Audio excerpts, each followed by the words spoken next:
Il-Bank HSBC qed jara kif se jirkupra €1,000,000 minn fondi allegatament misruqa mill-kontijiet tal-bank ta' numru ta' klijenti.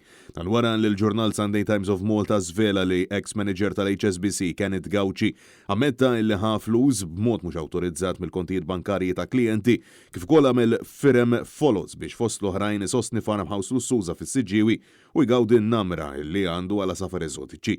Gauci ħadem ma' dan il-bank mill-1989 sa' wissu tal-2020 is-sena meta ġie mkeċċi mill-HSBC wara diversi ilmenti li l-bank beda jirċievi mingħand klijenti dwar trasferimenti u tnaqqis ta' flus mill-kontijiet bankarji tagħhom.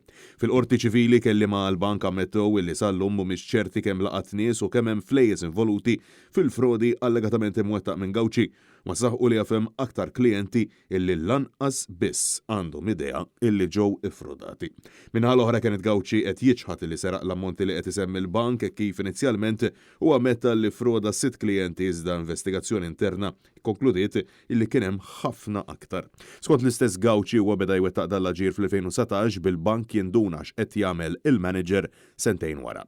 Il-ġurnal ikompli jispjega li Gauci ammetta mal-bank li jista' jagħti il-każ illi falsifika xi firem ta' klijenti filwaqt li ammetta li l-flus li kien jieħu minn kont ta' klient kien jissostitwixxihom b'aktar flus trasferiti minn kontijiet ta' klijenti oħrajn. Ġi spjegat li allegatament Kenneth Gauci kien japprofitta minn persuni illi jew ma kellhomx idea kif jużaw it-teknoloġija jew sansitra persuni illi ma jafux jaqraw u jiktbu persuni li kienu jafdawh bajnejhom magħluqin. Jidher ukoll li fis-sajf tal-2020 Gauci sansitra kien kiteb email lil kollegi tiegħu fejn skuża ruħu ta' dak il wettaq u li kienet ammissjoni fi anfisha. Filwaqt li r-raġel ta' 50 sena tressa l-qorti f'Ottubru li għadda fejn ċat l-akkużi miġibu kontrih sal-lum għadu mhux magħruf kemm il-persuna ġiet impattata bl-allegat aġir ta' dan l-ex-manager tal-HSBC.